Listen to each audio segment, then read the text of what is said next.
stay connected. Hey, Connect fam, how you doing? So Tuesday night, we got Pastor Tina and Pastor Eric on our Facebook Live prayer meeting at 7:15. So hop on, join us. You can shout out your prayer request, and we'll pray for you. It's always a very powerful time. Yeah, great hour there. Wednesday night, we have our night school at 7:15. With Pastor Kayla. Yeah, that's right. I'm bringing it this week, and we're excited about it. It's been a great series. We're talking about Samson and Delilah this week. It's going to be a great message. Yeah, it's going to be a good one. Closing out of the Old Testament. Oh, I'm excited. ready for that. Yeah, I'm excited about it. It's going to be a good one. So check us out Wednesday on all of our outlets at 7:15 for night school on Wednesday. Then Thursday, where's my kids at? Power Zone, whoop whoop. Right. It's y'all's night. You Wait, know how all it the is. parents, whoop whoop. Okay, Hour yeah, break. that's true. That's true too. At 7 o'clock, we have our Power Zone Zoom call. So if you need the link, you can shout out to Pastor Esther or Pastor Candace, and they will give you the link for that. It's always so much fun. Yeah, they always have a good time. We're excited about next Sunday, 11 o'clock on our service. We're having a communion service.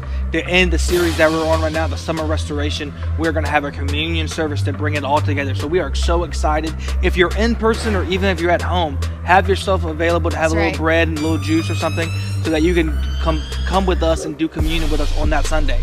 And speaking of Sunday, right after service, we have our huge food giveaway. So much food. When we say we have tons of food, we mean we have tons of food. So if you need food, come here about 11:30 is when we start lining up, and they get in line in the parking lot. It's touchless. You drive through, we pop the trunk open, put the box inside of it, say God bless, we love you, and let you go on your way. We have so much food. So if you or someone you know need this, please tell them or please contact us, and we make sure that we can help you and get this for you. That's all the info that we have for you. We hope you have a great week. God bless. We'll see you soon. Bye.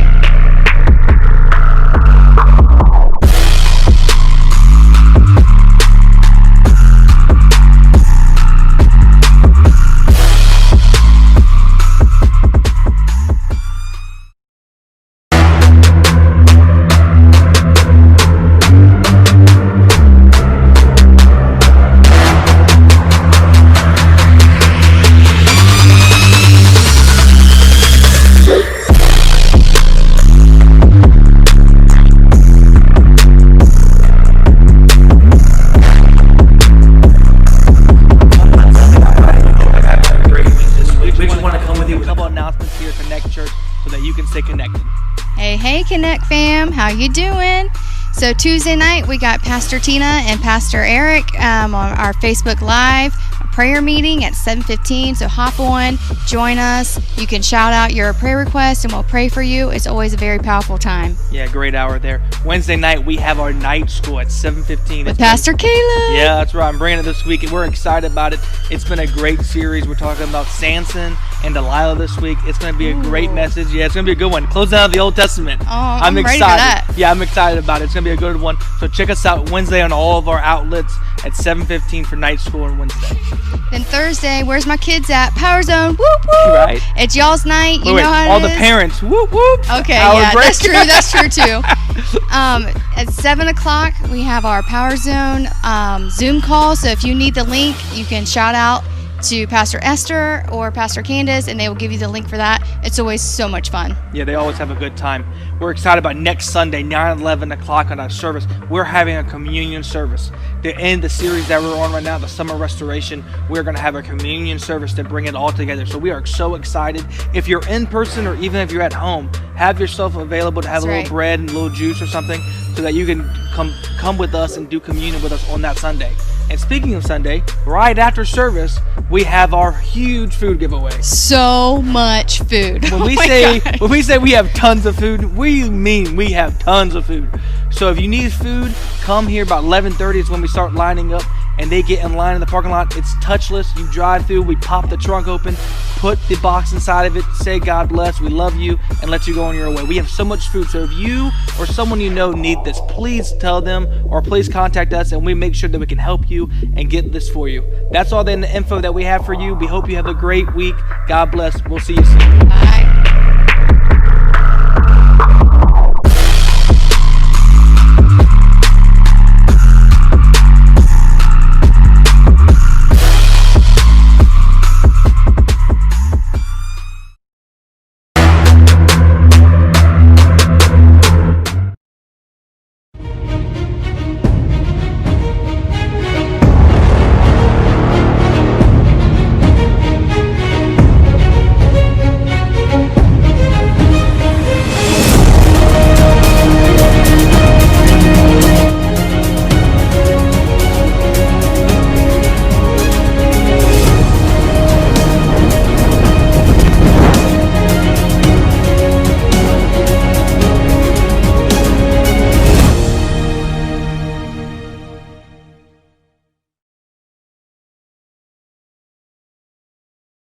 Join us tonight for night school. I'm so excited about tonight. Tonight's the last night of the Old Testament.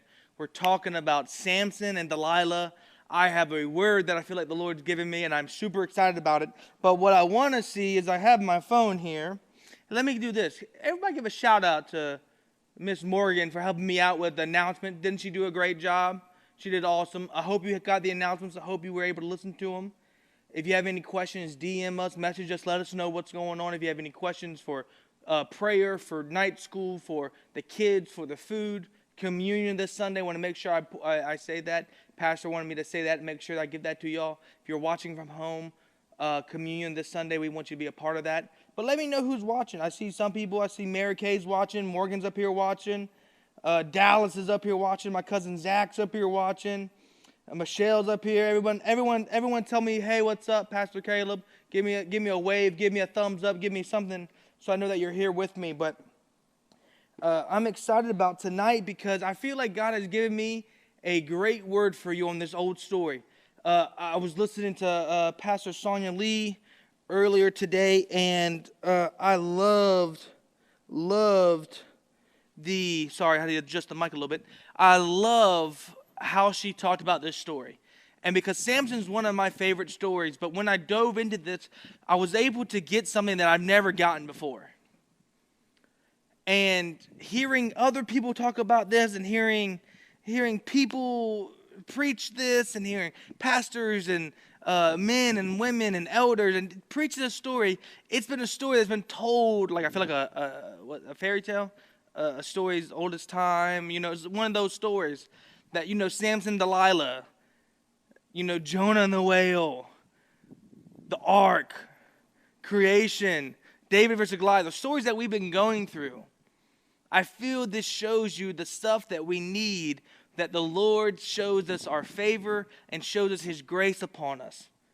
So I'm so excited for you. If I'm giving a title for this message, it's not Samson and Delilah. Sorry to burst your bubble. The title for this is going to be Decisions to Destiny. Comment that right now. Decisions to Destiny. I think sometimes we get so wrapped up about big decisions, big issues in our life, and how big issues lead to these things going down. And if I don't have my plan straight, if I don't have this right, my life is going to go down the tube.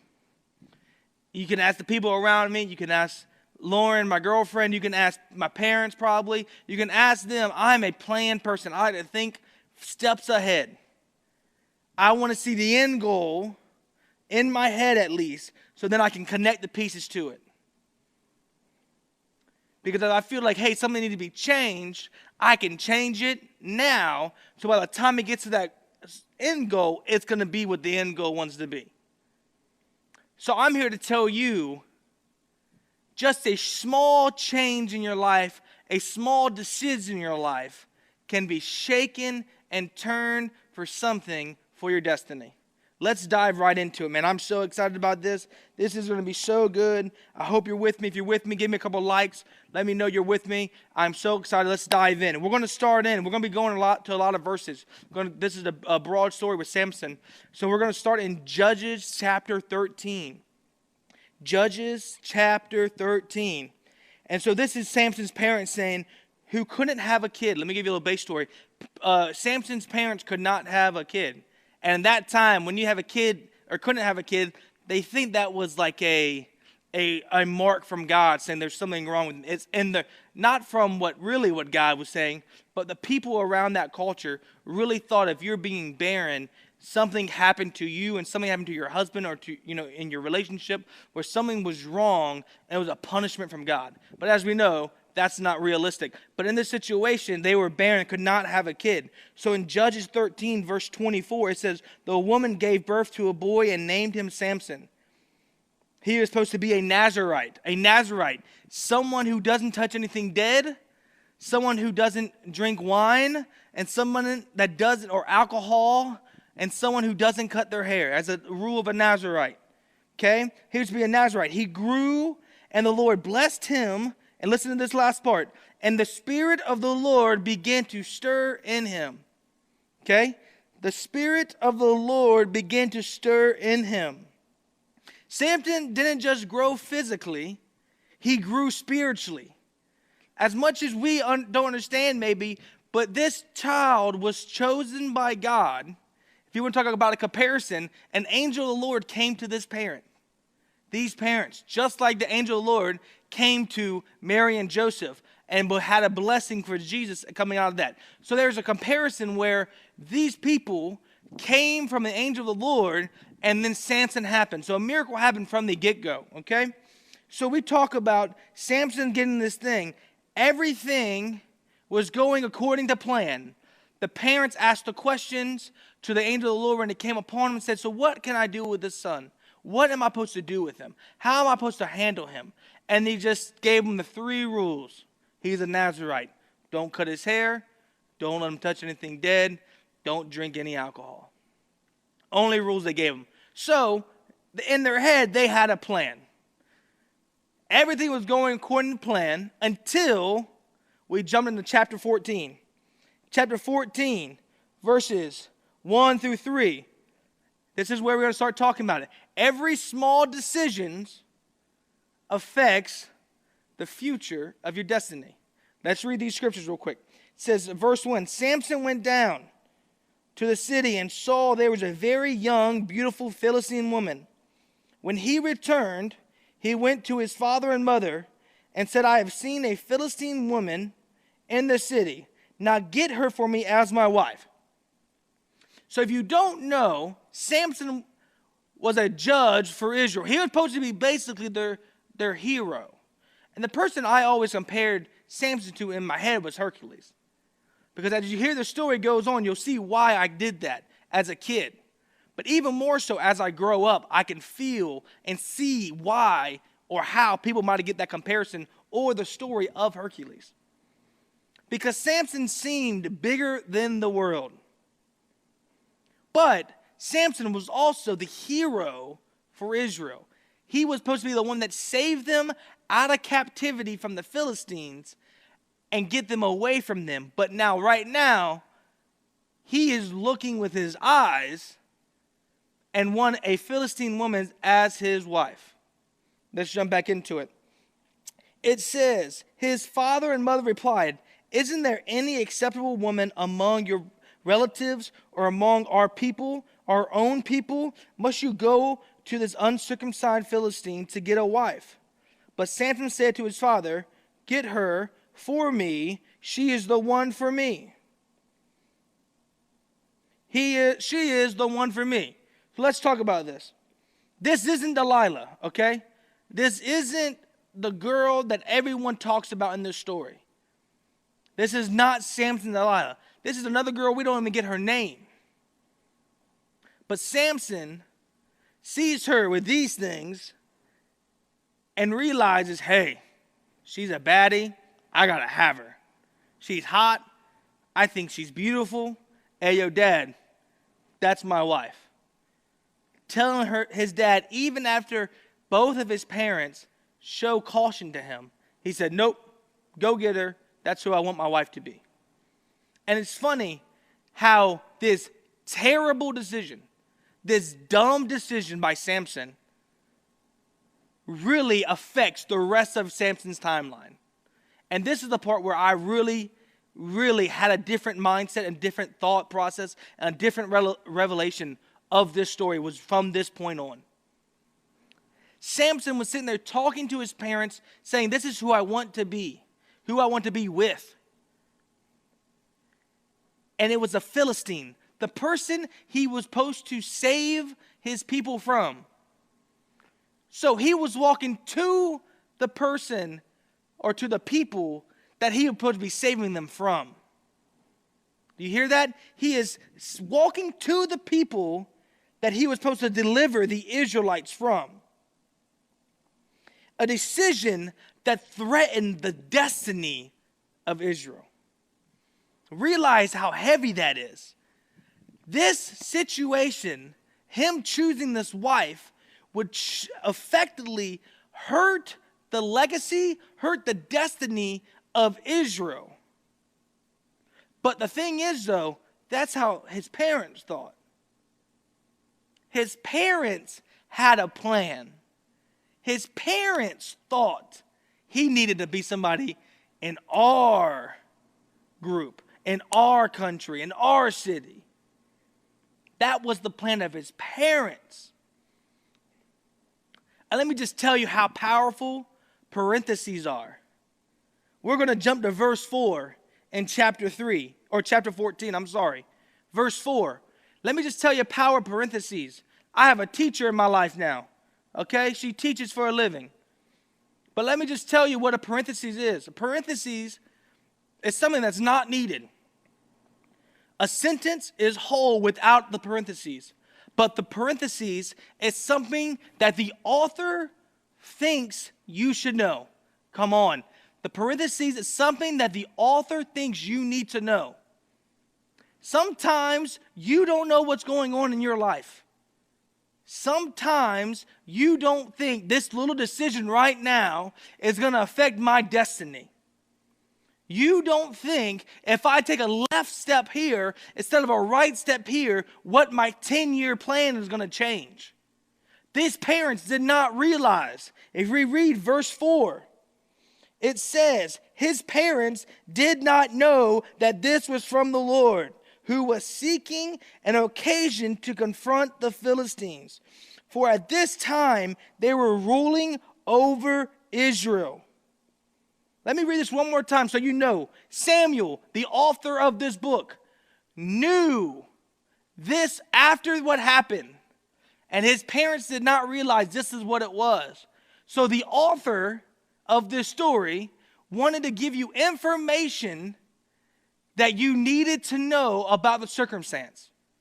How many things is God telling you, not telling you, but he's the author of your life, that you think you have this plan, but he has this in the works behind it? Come on. It says, his parents did not know this was from the Lord. He said, who was seeking an occasion to confront the Philistines? For at this time they were ruling over Israel. How many times have we looked around and we're just like, why, God? Why am I going through this? Why am I going through a situation where I did everything right? He didn't drink any alcohol. He didn't cut his hair. He didn't touch anything dead. Why am I having to go through a situation where I've done everything right, but around me, I feel like I'm going through hell? I feel like I'm in the lowest part of my life. I feel like I have depression. I feel like I'm losing it. I feel like I'm losing grips on this. Why? Why am I going through this and it's not according to my plan? Well, let me just tell you, your plan might work for you, but that's not God's destiny for you. God's destiny for you is the plan that he has for you, his will for you. His destiny is the best thing for you. It is our job to walk in that destiny. But I'm going to show you how Samson's dumb decision affected the line for his destiny. Let's jump back into it. We're going to jump back into here at Judges 14, 5 and 6. It says, so Samson went down to the city together with his father and his mother. As they approached the vineyards, suddenly a young lion came roaring at him. Okay, make sure we got that. Say roaring lion. Everyone comment roaring lion. I got like 20 plus people watching. Get roaring lion. I'm going to see a bunch of comments, roaring lion. You walk into a city and you have a freaking lion come attack you. Okay? If it was me, I would be scared. I would be freaking out. I would not know what to do. Roaring lion. And then the Spirit, read this, hear this, the Spirit of the Lord came upon him powerfully. So he tore the lion apart with his bare hands like he was torn a young goat. He just tore apart a lion. A lion came and attacked him. And you see this in movies, when they come, have their mouth open ready. In my head, when I read this, I think Samson caught him like this with his mouth and just. Samson caught a rushing lion coming at him and ripped him. And it says in the scripture, he ripped him like a baby goat. It's impressive to rip a baby goat. Can we be serious here? We have people struggle that rip paper. It says as he ripped it as he was ripping a baby goat. So they had like a baby goat was nothing for him. Gripping an animal apart, shredding an animal apart. But he didn't tell his mother or father.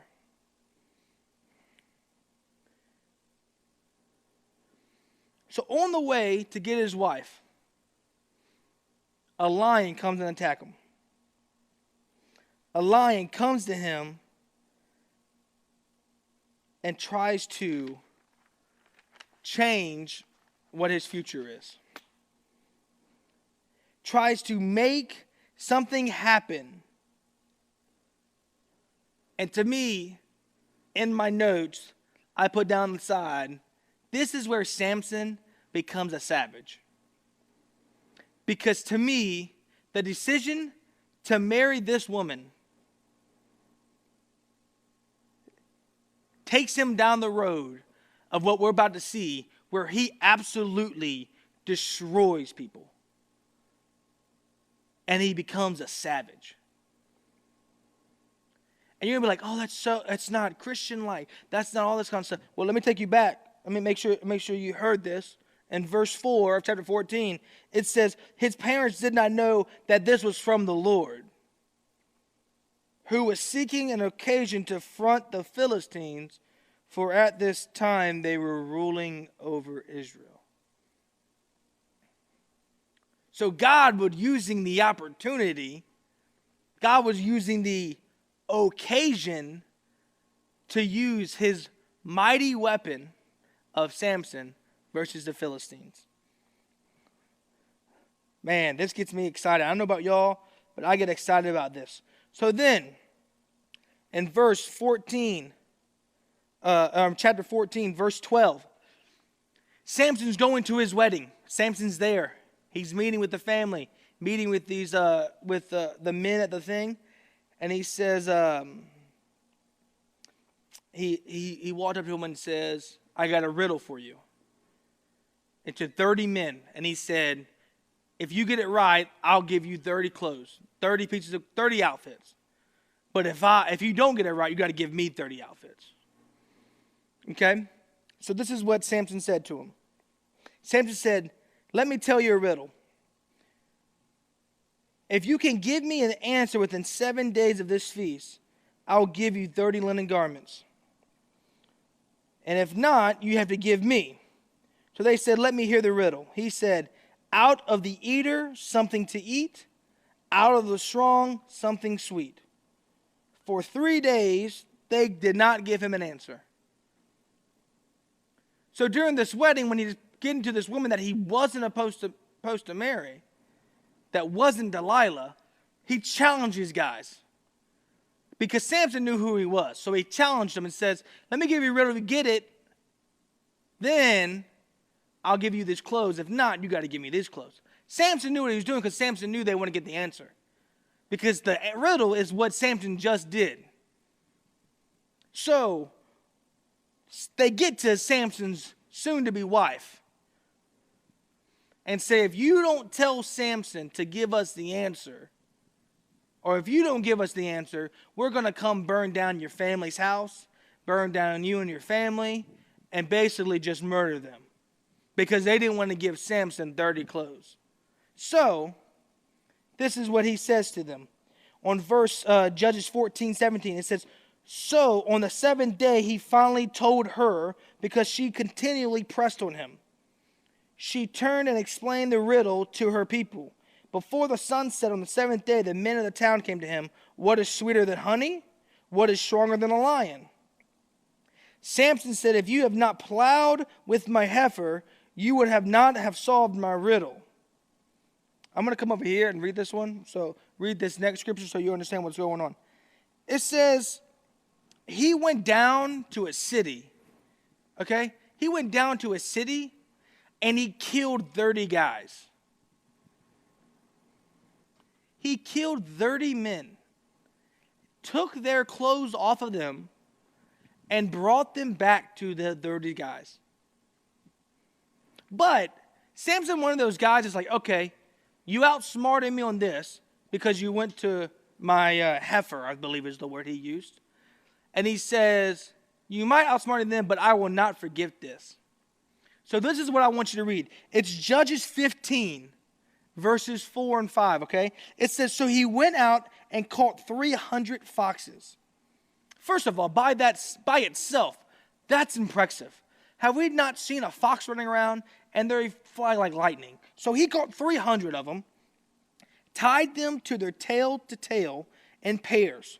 He fastened a torch to every tail, lit the torch on fire, and let the foxes loose. In the standing grain of the Philistines, he burned up all the grain and together with all the vineyards. So, in this scenario, they go to his soon-to-be wife, trick her into, or force her into getting an answer. You tick Samson off. Samson go kill 30 guys, get their clothes. Then he goes and get foxes, tie them together, put a torch in there, light them on fire, and then destroys all of Philistines' stock, grain, vineyards, everything that they have that's probably not in their house, that is any type of food or drink, stuff like that. How a small decision is changing his destiny. The decision of going to marry this Philistine girl that his parents did not understood, how the plan of the Lord, listen, the plan of the Lord, not our plan, but the plan of the Lord was for him to do this so that these things can come after, because he was trying to find the occasion to attack the Philistines. Man, that's powerful. That is powerful. Finding the opportunity to attack the Philistines. Finding the occasion. Decisions that affect the destiny. So after this, Samson goes in hiding. 3,000 Philistines chase after him. And they go into Judea and ask the people, and the Judeans ask the Philistines, why are you here? Like, we're looking for Samson because he did this to us and did this to us. So the Judeans go up and find Samson in this cave and say, hey, they're here for you. We need to take you. Samson says, okay, I'll go with you, but you have to promise me that you won't kill me. He didn't want to hurt his own people. He said, just tie me up. So they tied his hands up, and the people promised the Judeans that we will not touch you. We will not kill you. We will not hurt you. We're just going to give you over to the Philistines. So when this time came, this is what I'm saying. He goes savage.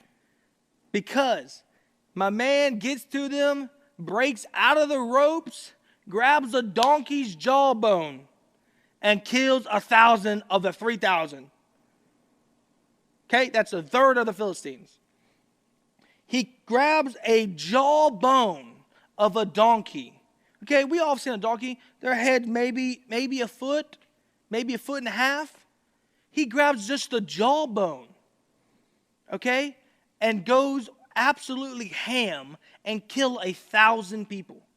1,000 warriors, not just random people. This is their army. They sent 3,000 army members. He killed 1,000 of them. And I bet money, if I have any guess at, the other 2,000 went running home. Because if I see one man taking out a third of our people, I'm getting out of the way too. Okay? So that's just what happened. That's just happened. He just killed 1,000 Philistines. Why? Because he had to go into hiding because of what happened and what he did to the Philistines because of the women that he was supposed to marry. Now, do you see how the decision of the marriage led to the foxes, have led to the cave, and led to him killing 1,000 Philistine soldiers? How decisions go into your destiny. Now we jump to chapter 16, where the story comes to an end. At the beginning of the story, Samson, making another dumb decision, was at a prostitute's house, staying the day with her. Because clearly it was during the day, because the verse says the city found out he was there, and they got a bunch of their men, their army, to go to the gate of the city and wait for him during the day. Then when the night came, they said, we'll wake up first thing, first dawn, come back here and get him. Then it says Samson, in the middle of the night, was awake. Even during his dumb decision, it said the Spirit of the Lord comes upon him. He lifts the gates of the city door, lifts the door, and walks up a hill and planted them on a hill. Just to start the chapter off. That's all it was. There's no circumstances behind it. No reason why the people of the city wanted him. No, none of that. It doesn't say any of that. It just said that he was with a prostitute. They wanted to capture him. They went to bed. He said, oh, you want to capture me? Let me show you who you were trying to capture. He takes the doors off of a city and walks up to the top of a hill and plant the doors there. And just said, all right, I'll be on my way. And just goes home. Then it says, Samson falls in love. Samson falls in love. Samson meets this beautiful girl, I'm guessing. Her name was Delilah. But with Samson not knowing, Delilah has been compromised because the Philistines have told her, we'll pay you a nice sum from each person if you find out how Samson has his strength. Why is Samson who he is? And so, Samson is starting to get questioned by Delilah. And I think Samson knew something was going on because Samson didn't tell Delilah right away. Samson went through this rigmarole over and over again with Delilah, which I think Samson probably thought was funny. And so we're going to start in chapter 16, verse 7. It says, Samson answered her. Delilah asked him, how can I stop? How can you be so strong? And he responds, said, if anyone ties me with 7 fresh bowstrings that have not been dried, I'll become as weak as any other man. Then the rulers of Philistines brought her 7 fresh bowstrings that have not been dried, and she tied them. With the men hidden in the other room, she said, Samson, the Philistines are upon you. But he snapped the bowstrings as easily as a piece of string snaps when it comes to a flame. This is my problem with Gabe. I'm sorry. I saw Gail on the thing. I said Gabe. Sorry. This is my problem with Samson. Delilah asked him a thing. He lied to her, which I'm sure he probably was testing her. And he was right. But Samson stays with Delilah and stays with her asking him continuously about, how can I make you weak? Where do you get your strength from? So Samson had to be in his mind saying, this girl cannot stop nagging me. Why did she keep doing this over and over and over again? So this secret of his strength was not discovered. Then Delilah said to Samson, "You have made a fool of me. You lied to me. Come now, tell me how you can be tied." Then Samson again says, "If anyone ties me securely with new ropes that have never been used, I'll become as weak as any other man." And you know what happens? Delilah ties him with fresh rope, says, "Samson, the Philistines are here." And Samson just rips the ropes apart and destroys all the Philistines. So that's twice now Philistines come and he just destroyed the Philistines. I'll take you to the third one. It says, if you would weave the 7 braids into my head, into fabric on the loom and tighten them with a pin, I'll become weak as a man. Then he says, "Hey, the Philistines are here." Samuel gets up, gets the weaves out of his hair, has his strength, jack all those Philistines up again. Now that's 3 separate times now that his decision was still affecting the destiny. Because why? If we go all the way back to chapter 14, verse 4, the parentheses, the information that the author knows, because this wasn't the plan for his mom, I'm sure, and his dad, I'm sure this wasn't the plan for Samson that he had in his life. But the Lord knew what he was doing. The Lord knew the plan for Samson's life and found the occasion to strike them. But after a while, I think Samson just kind of caved in. Samson just, I think, maybe got too big for his britches and said, this woman can't do this again. I think she's tired of it, so I'll actually tell her. He said, so he told her everything. With the line before this, with such nagging, she pounded him day after day until he was sick to death of it. So he told her everything. No razor has ever been used on my head, because I have been a Nazirite dedicated to God from my mother's womb.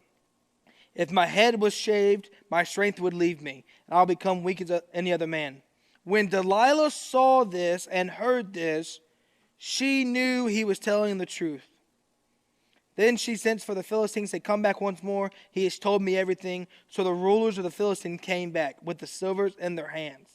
They came with the money in their hands. Then the Philistines shaved his head and seized him with bronze shackles. They gouged out his eyes and took him to the prison. So, in our mindset, we would say, so all that stuff he did before this led to him just going in jail. All this college stuff that I did before this, all the heartache that I did before this, all the situation that I did before this led me to this deep, dark hole of depression, of sadness, of not being where I thought I wanted to be. Not being in the place I wanted to be. Not being where in my head, my plan, where I should be at this time. I am not where I thought I was supposed to be. After all the stuff that I've done, that I thought was according to the Lord's plan. I was here to save the Israelites. I killed all these Philistines. I did all this stuff. But he touched something dead of a jawbone. Ate the honey out of the jawbone. And he cut his hair. How these little steps, how these little decisions pivot his whole destiny. But see, with our eyes, we see this as a doom. And I wish this next verse was in parentheses, because it'll tie back perfectly into the verse in verse 4. But it's not. Verse 20, verse 20, 16:20. I want to say this to y'all directly. Okay, I wish it's in parentheses, but Judges 16:20 says this. But his hair began to grow back. Hear that. His hair began to grow back. Why? Because God has a destiny for you even through your dumb decisions. Even through him believing in his love with Delilah more than his love of Christ, that God can use my dumb decision but still get the destiny out of my life. Come on, that's good. Listen, you need to realize Samson, Delilah, it's a great story of betrayal. But if you read the story of Samson, it's a story of how God's love, no matter how stupid and dumb the decisions you make, he still can use you to fulfill the destiny that he has in your life.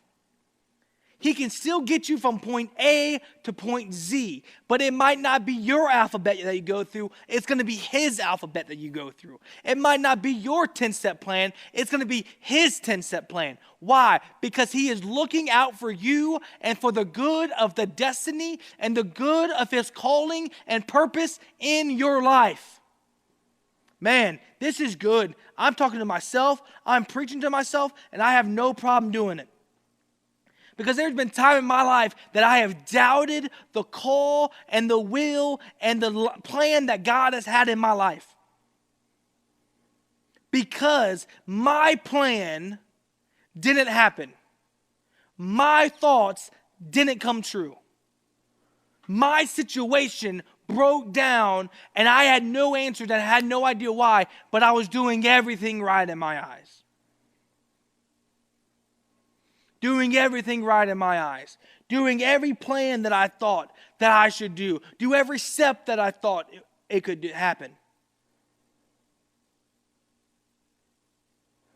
But my plan doesn't mean anything. Because my plan cannot dictate my destiny. It's time that we start looking at the person who can actually affect our destiny. It's time to stop walking to the people that we are supposed to take a people from. Just like Samson. Samson dove into the Philistines, but really it was the Israelite that he was trying to take away from the Philistines. But God used his dumb decision to change the destiny of Israel. Change the destiny of Samson. Change the destiny of what the future of that country was, of those people. We're going to jump to Judges 16, verse 28. And this is how the story ends. So we just jumped from where he was wrapped up, eyes gouged out, in bronze slaves and chains. And so they have their big, huge feast. All the Philistines have this big party. Hey, we got the guy that's been destroying us. We got him. We captured him. So they said, hey, bring him out here. Bring him out here and let us see our prisoner. So while he's walking out, he told the servant, he said, hey, I can't see, but can you put me between two pillars?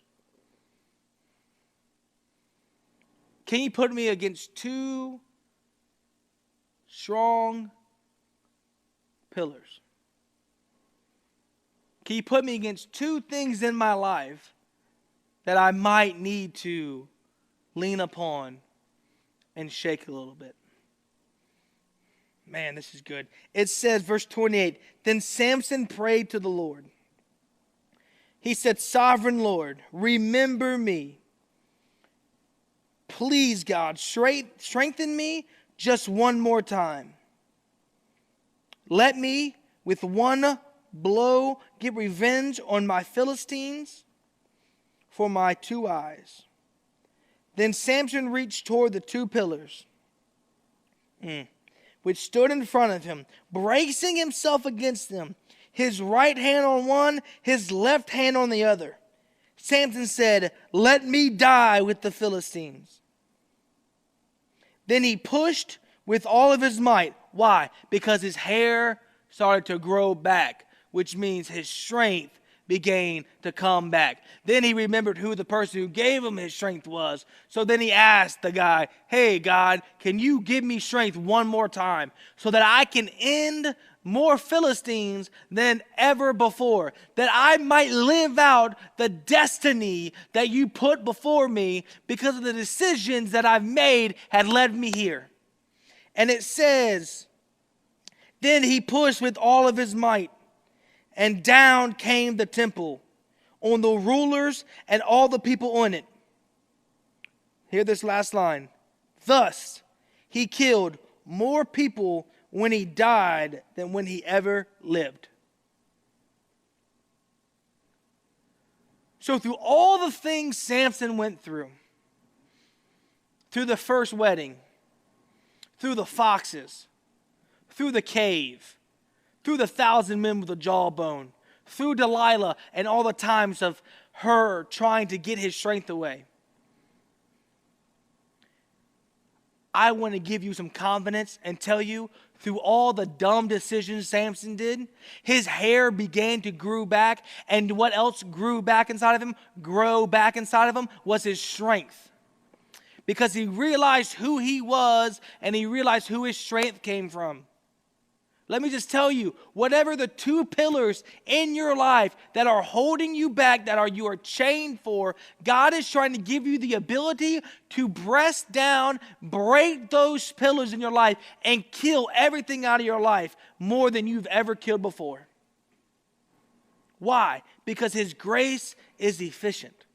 He wants you to thrive. He wants you to be in your destiny.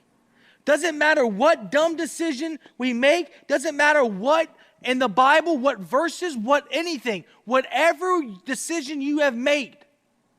You can make a terrible decision with an ex-husband, ex-wife. You might have had an affair. You might be drugs. You might be formerly been in jail. It does not matter the dumb mistake that you went through.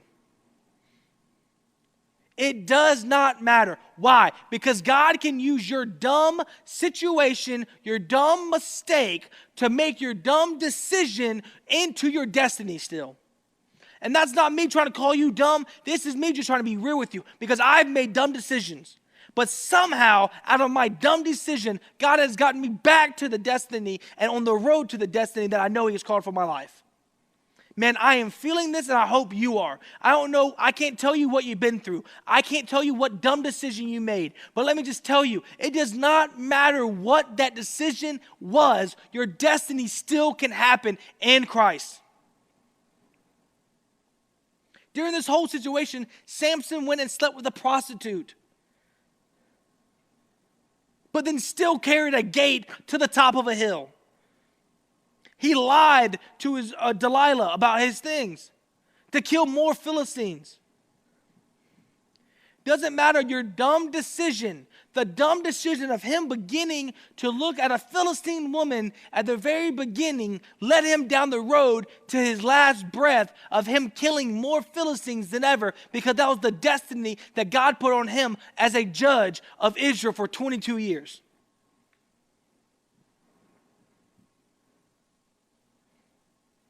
"22 years, Samson was over Israel, and Samson was a judge of Israel, and God realized the plan of him going after that first Philistine woman was the one that set him up and pivoted his thing to his destiny. So let me just tell you, out of your dumb decision, God can pivot your situation into your destiny.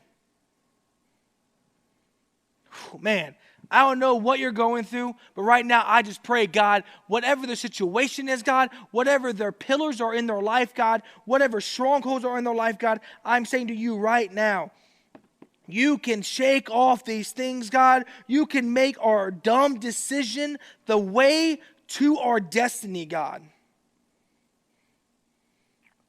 You can make our dumb decision into our destiny. Because you have the parentheses in our life. You have the moment to say, this is something the author thinks you should know. And God, Help us turn to you and not turn to the people or the surroundings around us to look for our answer, God. But let us look to you, God. Let us focus our eyes on you. Let us have a conversation and a talk with you.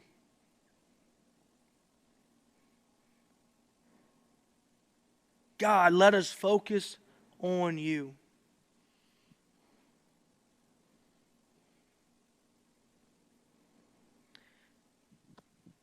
Guys, it does not matter what dumb situation you've been into. His grace follows you everywhere. It follows Samson into a prison when he was shackled and had no eyes. And he talked to his father again and said, Father, give me strength one more time. And that strength for that last time was the biggest feat that Samson ever had. So I don't know what you're struggling with. But let me just tell you, God has you in your low times. When you don't have an answer. When you don't know what to do. When you think you have a big decision to make. Let me just tell you. Right now in my life, I have huge decisions I'm making. Huge decisions going on in my life right now. But it changed my mindset when I read this, because it doesn't matter if I make a smart decision or a dumb decision. Whatever the destiny of God is in my life is what's going to happen. So I'm here to encourage you. Don't matter what you've been through. Don't matter what you're struggling with. Don't matter what chains are holding you down. You might think you can't see in a situation. You can't feel in a situation. You see no way out of a situation. God is telling you right now, lean on me. Don't give up. Make a small decision so that he can pivot to your destiny. God, right now, as we close, God, we just want to thank you for letting us make a decision that turns into our destiny. God, we want to thank you. Thank you, God, for giving us just a door that even if we make a dumb mistake, that you will take us out of, God. God, right now, if there's any prayer requests, you can put them in the comments, God. But right now, God, we're praying for any sickness in the church, God. We pray for anything that's going on health-wise in the church, God. Want to pray for Pastor Eric and Pastor Tina, God, and Pastor Esther, God. Just be with them. Keep your hand upon them, God. And anybody else that's in sickness throughout the church, God, any issues going on, God, that right now we are just lifting them up to you, God, right now. God, for anybody that's having a situation when they're in depression, God, I just feel that strong on my heart right now, God. Anything with depression, God, people that are struggling with suicidal thoughts, God, that feel like they have no friends, God. They feel like they have no help, God. Just let them realize that they have a friend in you. First off, they have a father in you. And they have people here at this church that would love to help them and love to be with them and connect with them and do whatever we can to go on the right and get on the right path, God. God, right now we are just lifting your name up because you're the only one that can, God. So, God, I thank you. God, I thank you for letting me see that my decisions turn into your destiny. God, I love you and I thank you. In your name, amen. I hope you enjoyed this. I'm letting you know, I preach myself happy right now. I'm preaching. That message was to myself as much as it was to anybody else. And that's why I think I might have been so passionate about it, that it's something that I feel on my life, that I feel it's something that's so strong. So I hope you enjoyed it. I know I enjoyed it. I enjoyed studying it. I enjoyed diving deep into the Word and getting this out of it. And I hope you enjoyed it. Just want to give you a couple announcements like the video did at the beginning. We'll run that again at the end. But just want to make sure I highlight a couple. This Sunday coming up, it's communion. So if you're watching online, have a little cracker, have a bread, have some juice, tea, Mountain Dew, whatever you have. It's have something that you want to dedicate to your communion with God. I don't think God is gonna worry about if it's white grape juice or purple grape juice or Mountain Dew, or it's you making the sacrifice and you doing this thing and putting the focus on that. So we're doing communion. If you're at home, please join us. We hope you can do it at 9 and 11 on Sunday. And then right after Sunday, we have our food giveaway, our drive-through right at 11:30. They start parking. If you come to second service and you just tell one of the ushers or greeters when you walk in that you're here for a box, they'll save one for you so you won't miss out on that, and to help you during that for that, and so you don't miss one out.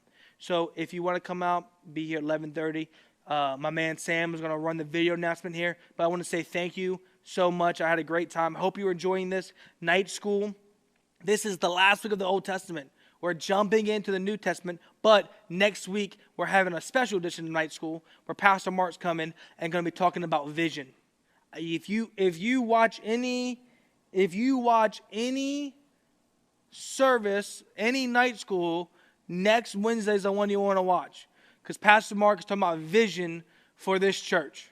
So let me just tell you, I'm glad you watched me, but next week's important. So make sure you're there watching.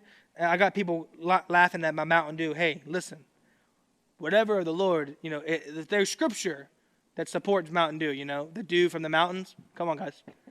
You gotta stay twisted with that, okay? The dew from the mountains, listen, it's biblical, okay? Listen, God made it holy for a reason, all right? But next week is an important week for the vision of the church from Pastor Mark. So come out, make sure you can see that, and remember, communion on Sunday. God bless. Love you guys. Enjoy these announcements.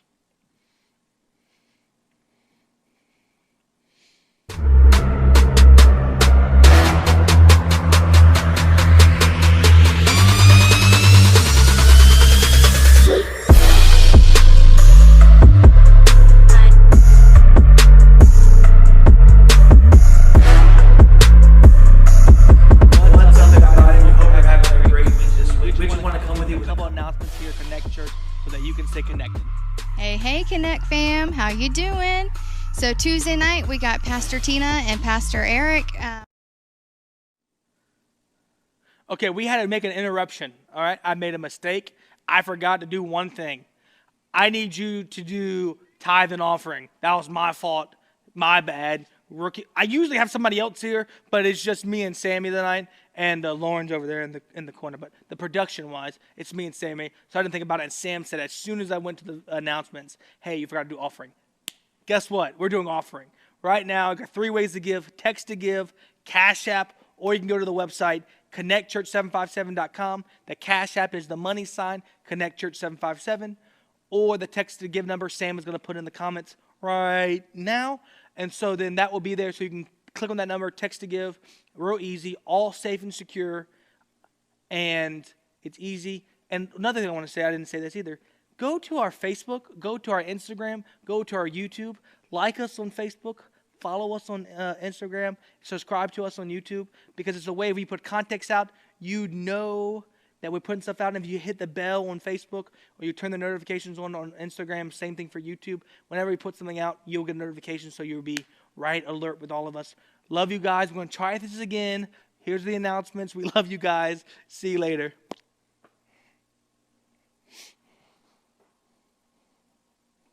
Or even if you're at home, have yourself available to have a little bread and a little juice or something, so that you can come with us and do communion with us on that Sunday. And speaking of Sunday, right after service, we have our huge food giveaway. So much food. When we say we have tons of food, we mean we have tons of food.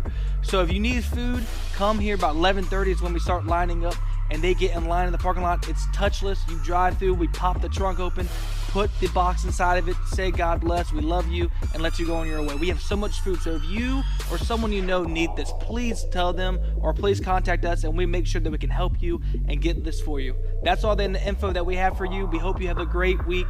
God bless. We'll see you soon. Bye.